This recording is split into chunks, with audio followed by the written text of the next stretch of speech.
way it started for me was my son actually ended up finding a single track deep in the icy mud outside the town of Thurston, Oregon. And I thought, well, maybe it's a hoax, maybe it's legit, but for us, it was a bigger question of what if. And I thought, well, I'll introduce Jude to a really cool mystery. And so it just so happened that one of our neighbors filmed a movie about Bigfoot back in the 70s, loosely based on Patterson Gimlin. And he looked at the photo, which we had the mind to put a scale object next to show size. And he said, you know, it's interesting enough, it could be a hoax, but I know somebody you can talk to. Now that right there was really the trigger point for me to meet my first extended experiencer, which Daryl would end up becoming the ultimate extended experiencer. And so I met this river guide, and he ended up telling me after our initial meeting that, you know, not only is Bigfoot real, but I've seen them several times. In fact, they come to my house, which was a whole new phenomena. I had no idea that you could be a witness multiple times and then be an extended experiencer, someone who quite literally has Bigfoot in their own backyard. I'm intrigued by the fact that I'm getting a major adrenaline dump when I'm out in the woods doing this. It's it's a psychological high, it's a physical high. You know, you thought a runner's high was good, try doing a night walk at night looking for a 1,000-pound ape man. That's a whole different high. So as soon as I got that feeling, I was in between, you know, going to school and just getting out of the Navy.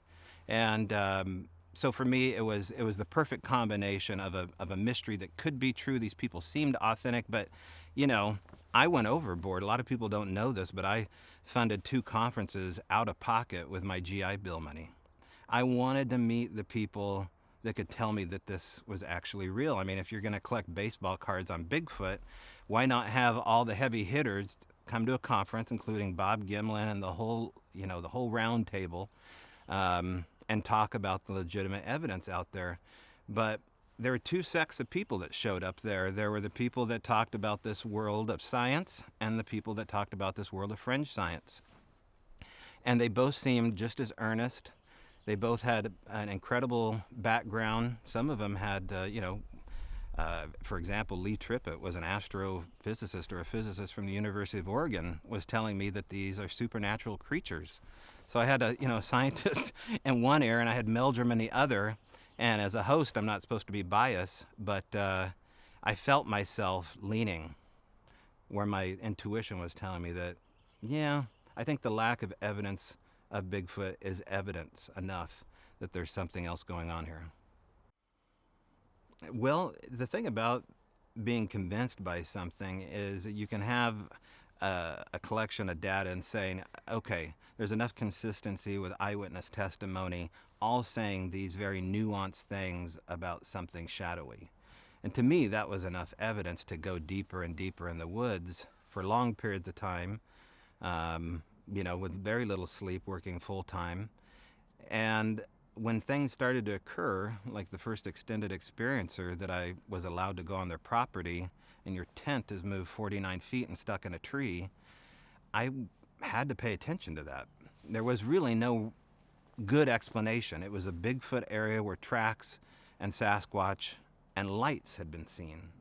And not only tracks, but tracks disappearing in the snow, which I'd heard from the fringe side of things, that these tracks will suddenly be there and then they will disappear. So when you talk to a Navy SEAL like I did about the tracks disappearing outside his double wide in the middle of the prairie, and he says, they're up there somewhere, why don't you go find them with my grandson, and your tent's moved 49 feet. That just turned into be significant amount of evidence, and that property snowballed everything as far as the possibility of people that have long-term Bigfoot encounters.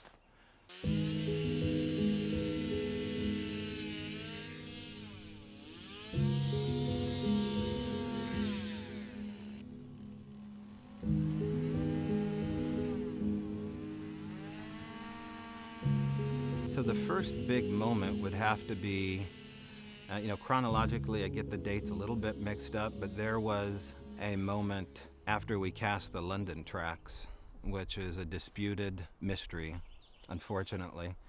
I feel as though there's still a great mystery to be had with those tracks. But on the fourth day, we went up near where the Almoon Lab is, and we had an encounter with something up there. What started off with 6 people looking for residual evidence in a Sasquatch hotspot where Bigfoot tracks were, reportedly being cast by a large group of us. 6 people turned to 2 people within a matter of 3 hours. And one by one, these people came up with bizarre symptoms of fatigue, nausea, fear, crying. These were seasoned EMS support teams that were up with us. At least 2 people were part of EMS, local emergency medical units. And 2 of these guys ran down the mountain saying they're going to throw up and cry. And of course, when you get involved with this, for the newbie out there, you'll start hearing about infrasound. And so was that what was happening there? I don't know, because the things that happened to us were utterly unexplainable, and it was either some kind of deep, contagious, mass hallucination that we were all a part of, but there was some bizarre energy on that mountain today, on that day, that we all felt. And that was really the first time I stepped back and said, wow. Daryl had recently moved from, I believe, southern Oregon to Cottage Grove, not too far from where the London tracks were cast. And it was a public story that, most people in the Bigfoot world had heard about. And so he wondered if I was still around, looked me up on Facebook, sent me a message, and he said, hey, didn't you cast those in February? And I said, yeah. And he goes, well, I just moved to town right outside the lake. Can we meet down there, in the next couple weeks since it's the anniversary? And so Erin, my girlfriend, and Daryl and I all met, Daryl for the first time on the lake bed, and that got the friendship going because he had recently retired. He was, semi-interested, not really interested, just kind of quasi-interested in it. And so we talked about getting together, and that's when we took our first trip out into the woods about a week after that. Cindy is Daryl's wife, and she was the full-time employee while Daryl was retired, and basically looked at Daryl's friendship with me as a way to keep him busy and out of trouble, because there really wasn't much to do way out in the woods as a guy that was a contractor working 50, 60 hours a week, and then suddenly retires while she's off at work. God help the lonely man sitting at home in the woods. So along came me, and I think, for her, she looked at it as a godsend, like, oh, okay, the boys will be playing and keeping out of trouble. Well, we got in a lot more trouble than she ever thought. Yeah, so that's how we met, is basically under those circumstances.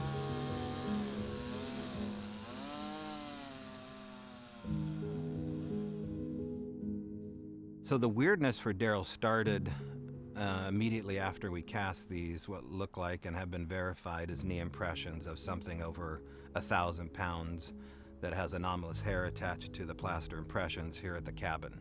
When we cast these impressions, we took them back to the house and just kind of sat them there like the Ark of the Covenant under a tarp and waited for them to dry. And Daryl had noticed that there were strange sounds happening around his house. Now, he hadn't been there that long, so he didn't know the property. I mean, you live out in the woods, things happen. The metal on your house can expand and contract due to heat. There's birds flying around, neighbors doing crazy stuff. Not many neighbors, but those sounds were enough for me to check back in with Daryl beyond just the knee impressions. I had a feeling that those sounds meant that he had activity. Now, I thought that he was just getting rocks thrown at his house. That's really what we took it as. The thing about these sounds, after Daryl started recording them, is that there was no landing of rock. And a lot of the house out front is covered in gravel. And it didn't make sense that none of these stones wouldn't land on the deck or the sidewalk or the gravel. And there was really no pockmarks to the siding of the house or the glass. So that snowballed into, the whole rabbit hole of, well, what makes these sounds? The best way to Bigfoot is to do something else. There may be something to be said about being distracted mentally when you're looking for something that's paranormal. And so when Daryl said, "Hey, I want to go elk hunting," I thought, okay, that would be a good time to go look for Bigfoot. And so it was the initiation of going up there with an elk tag on Good Friday. We drew an elk tag, unbelievably enough, right behind his house. And he had let me know that I found some stick structures too. Maybe if we have time and we don't get anything, we'll go see if this is a stick structure. And I said, okay, I don't really know what to make of all stick structures, but I'll go look at it. And it's a great area. And so it was about this time of day, maybe 5 o'clock or so, and the sun was setting on Good Friday. And as I was sitting in the passenger seat, Daryl was rounding the corner to where the stick structures were. And as he got ready to round the corner, I looked out the right-hand side and I saw these two pockets in the deep kind of clay going up the skid road. And I said, "Daryl, back up." And as soon as we did, it looked like knee impressions. I mean, it was the first thing that we thought of, and we had the mind to just get the iPhone out and start recording, because at this time, I have a podcast and I was doing live events at Cottage Grove, and you're always looking for material because it's a monthly show. And I thought, well, I got to shoot everything up here. And I thought, how cool would it be just to show them a video of an impression? If it's an elk, if it's a bear, if it's a cow, who cares? It didn't look like a human. And so we ended up casting that print. And before we did, though, we took hair samples methodically, all latexed up and ready to go, and send it off to a gal named Cindy Dosen, who's a part of the Olympic Project. She agreed to look at the hairs and then get back to us live on stage some month later. And I thought, Cindy, don't tell me what the results are with this hair. I want the audience to appreciate if it's an elk, whatever. And she came up on the big screen and read the full report in front of all of us and said, I stick my reputation. I put my name behind this here. I'm attached to this, the apers of all apers at the Olympic Project. And this is an anomalous hair. It does not match anything in the data bank. And it matches a juvenile Sasquatch hair in Ocean Shores, Washington, which, how do you know what Sasquatch hair really is, let alone a juvenile? But those were her words, number 6 out of 200 some odd hairs. And I was caught off guard because here are these knee impressions with more hair sticking out of it. And for me, it made it all feel worth it. Like the previous 11 years beforehand. It was a good moment for us, and it helped get the podcast started, build an audience. Going experiencer and an extended experiencer, that with a dog. When we brought the knee impressions back to Daryl's house, it was fairly obvious that these were large human-like knee impressions. And I turned to Daryl and I said, listen, it could get really weird now. There's rumors out there, including talking to Native American Mel Scahan, that says if you bring back biologicals from Sasquatch, there's a consequence to this. And these were covered in hair. I mean, you see how excited people get over one hair. Imagine giant human-like knee impressions with hair coming off of them. And so I had no idea previous to that Daryl had lived in a haunted house. So privately, I was wondering whether or not he was somehow had an attachment, or something was a magnet for him. But I was mostly thinking that these knees are going to inspire some kind of response. But I had no idea how frequent the responses would come, however mysterious they were. They were daily, damn near daily, and they shocked the most rough around the edges skeptic, including his wife Cindy.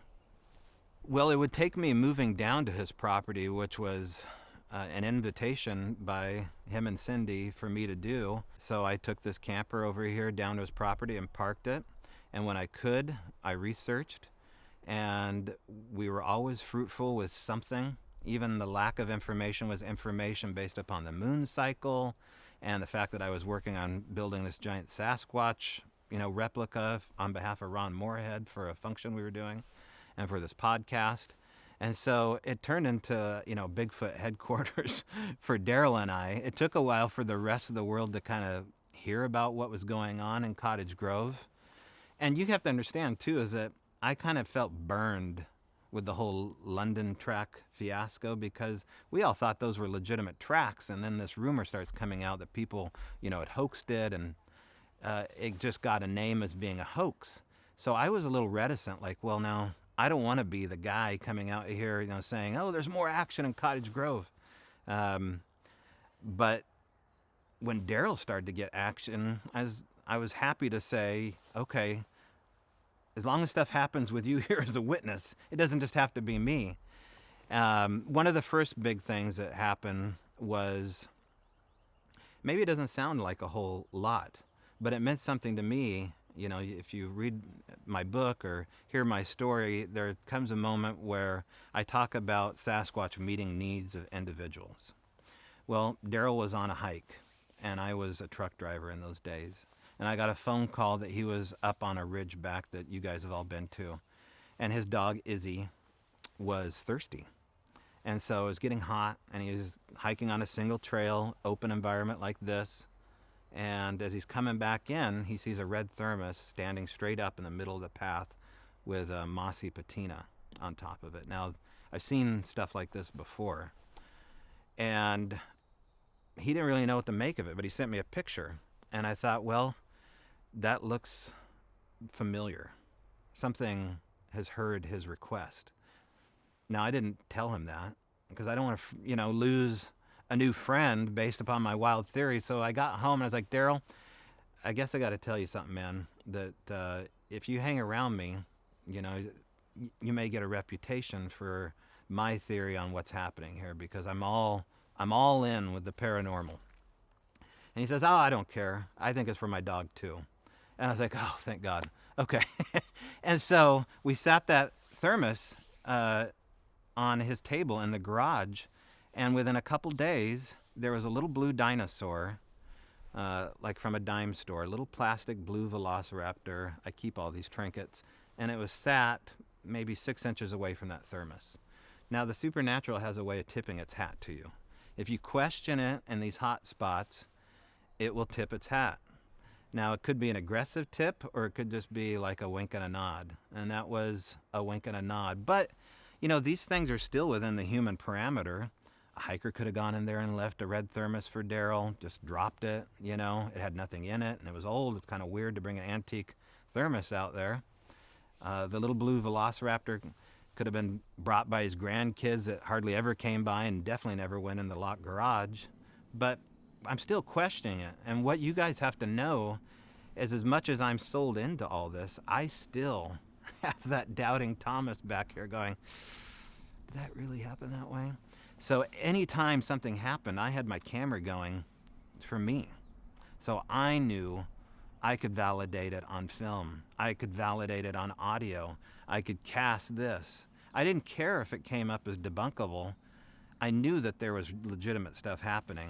I wanted to weed out all the stuff, and Daryl was just game to learn with us. Now, the other thing I'll touch upon real quick is there was a lot of gifts, and I call them gifts or objects that were set in very interesting places. But one of the first scary things that happened was Daryl and I had set a FLIR camera outside of the portal of my camper, and we had pointed it at the tree line. And we were waiting to see something while we went on a night walk. Maybe it would come in when we left. And as we come back to grab my FLIR, something runs behind Daryl that sounds like a 1,000-pound elephant on two legs. It's on the gravel, less than a foot behind him, running out of the blackberry bushes towards where my FLIR just was, because I just pulled it out of the portal. And so that was really unnerving for all of us because it waited for me to take the thermal device out. It waited for an opportune time for me to fumble around. It's almost like it had a predictive quality of a timeline. Like, okay. It was a super aggressive moment into the paranormal for Daryl as far as the Bigfoot world, but not completely because he'd lived in a haunted house. I used to say that maybe the knees provided this, but I don't know if Daryl was the catalyst, so I vacillate between him being the source or having evidence at your house. If you use the word chosen, it automatically brings in ego. And I've seen too many, typically men, that feel like they're chosen by something magical, be it a god or whatever this is here, the supernatural, to be the deliverer, the all knowing truth. And so I just won't do that. Even if that is the truth, I still won't do it because I know my heart and I would never want to feel like I've been chosen. Now, largely, I haven't been at all. I mean, you have to understand how hard I worked to have an experience, to have a sighting, if I had one at all, which I think I did. But I think there's something to be said about the tuning fork. You know, you have to have both sides of the tuning fork to find this frequency. And that can be with anybody. There was a gal here that Aaron and I both know. She was almost everybody's tuning fork. She was like a mini Daryl.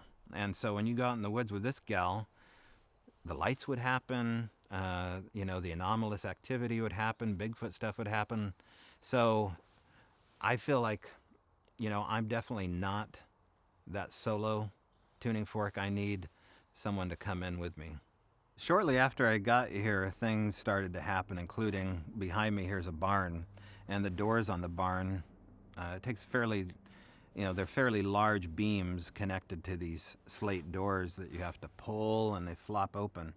And immediately after I moved in here, the barn doors would open up on their own, and we'd close them the opposite, one above it would open up. Now, the interesting thing about the barn is that it had this giant effigy of Sasquatch I stored in it.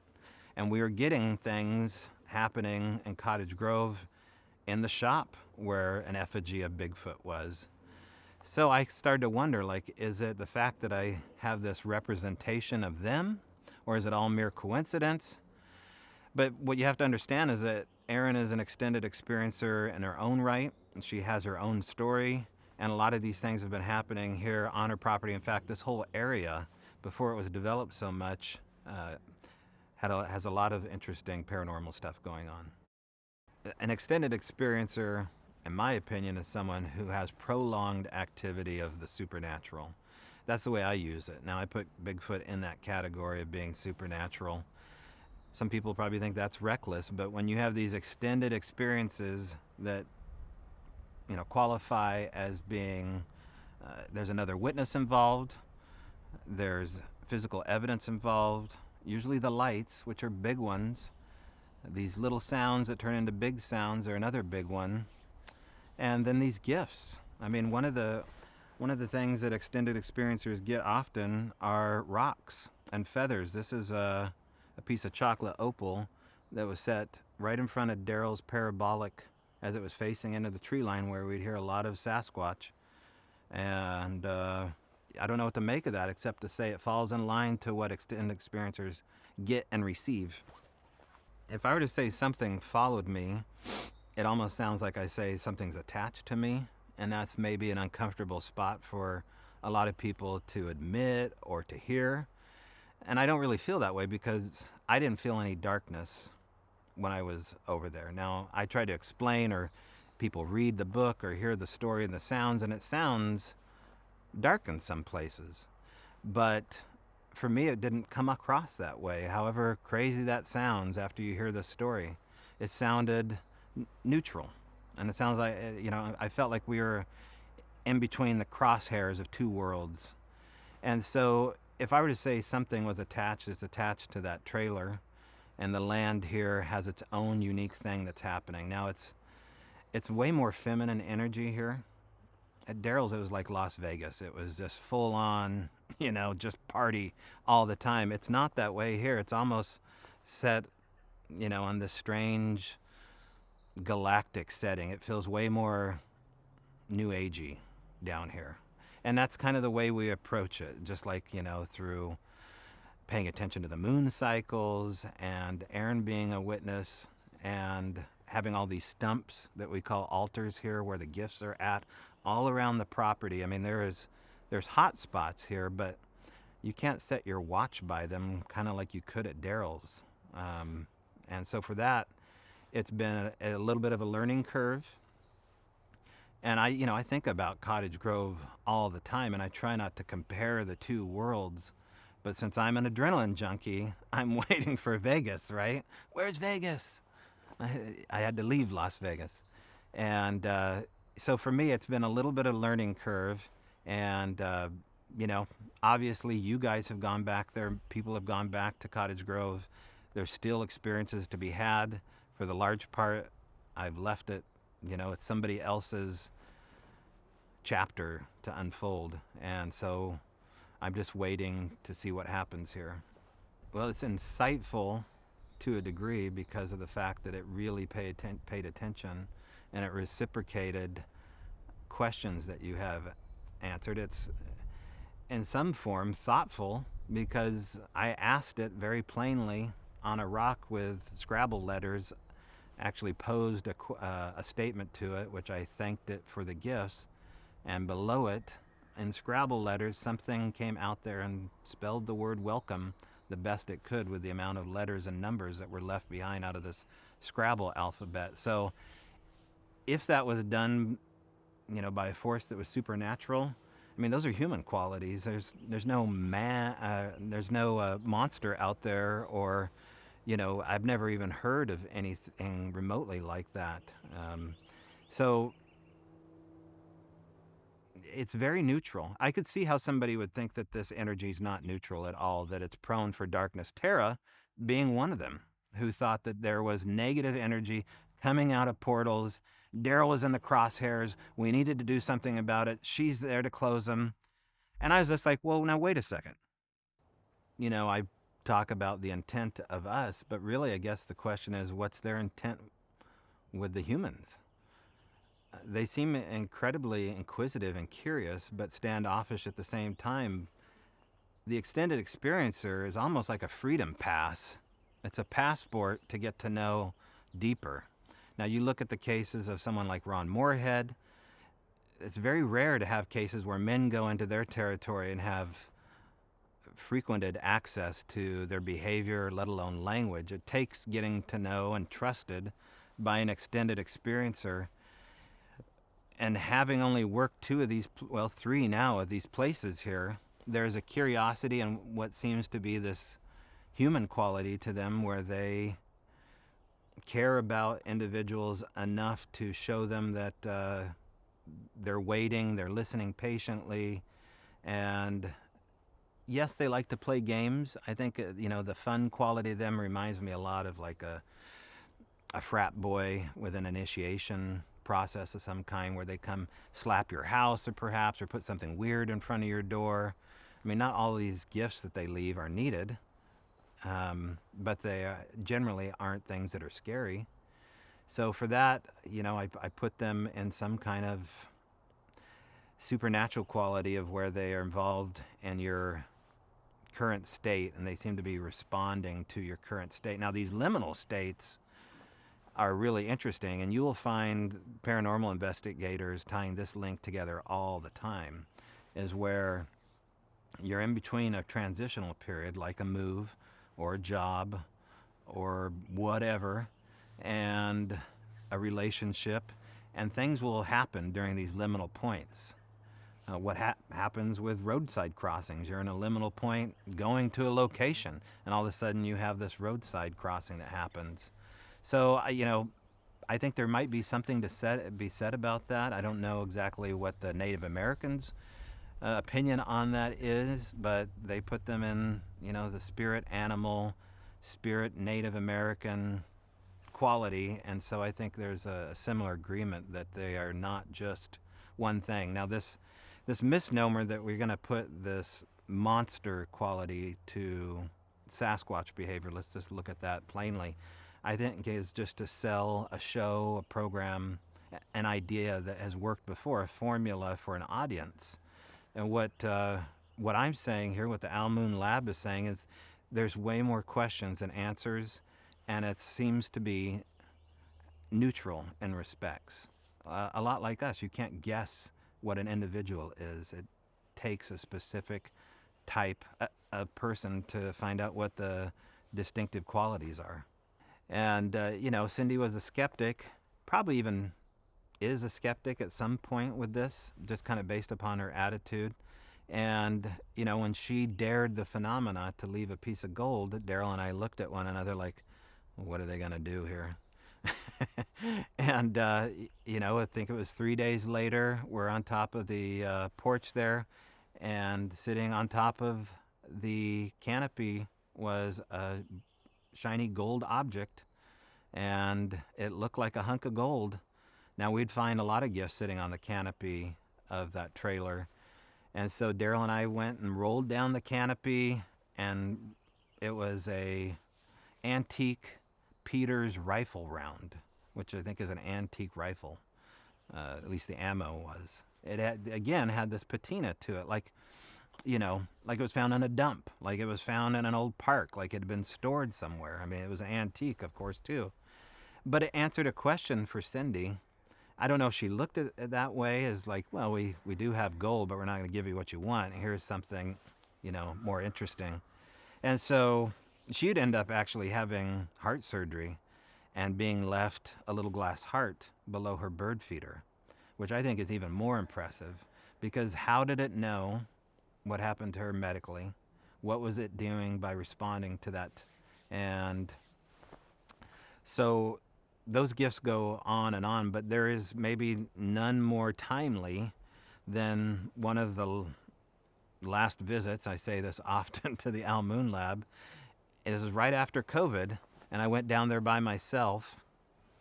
And as I was walking through the trees there, I had a conversation like I'm having a conversation now, and I said, listen, I know you guys are real. I think it's time we meet. We're in a lot of trouble here. I don't know what to do, and if you guys can do something, as crazy as I feel asking, can you give me a treatment? Can you give me a cure? I think we need to meet. So I went down to the little secret forest, and I spelled out in Scrabble letters, can we meet?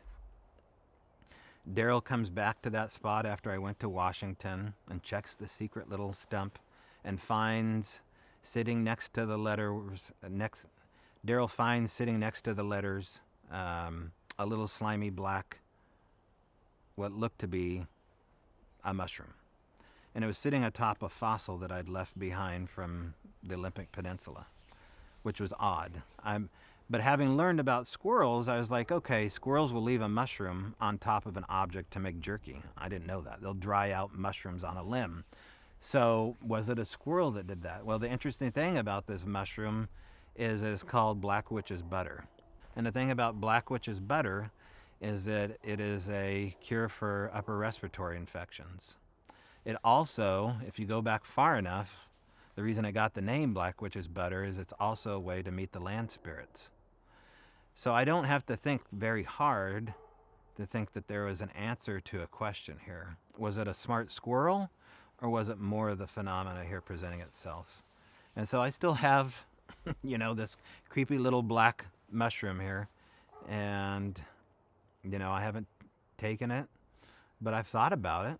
What if I got sick and no one could help me? I'm in ICU and they've tried everything. I'd tell Aaron to go get me the Ziploc bag with the crazy little black thing in it. The way I look at the supernatural, the paranormal, Bigfoot, is that it's, an agreement between me and the phenomena that, I'll entertain the idea more than just a couple times a day. I'll make it part of my culture, and we have a kind of a supernatural culture here on the property, thanks to Erin being an extended experience herself. So a lot of guys have to keep this private hobby of theirs a secret, because oftentimes women aren't so appreciative of, Bigfoot stuff all over the place, or you're going out in the woods again. It turns into a thing. And, so I'm lucky in that sense that I don't have to negotiate these circumstances. Now, I do have to balance it out, because since I am an adrenaline junkie, I could be out in the woods every day hiking.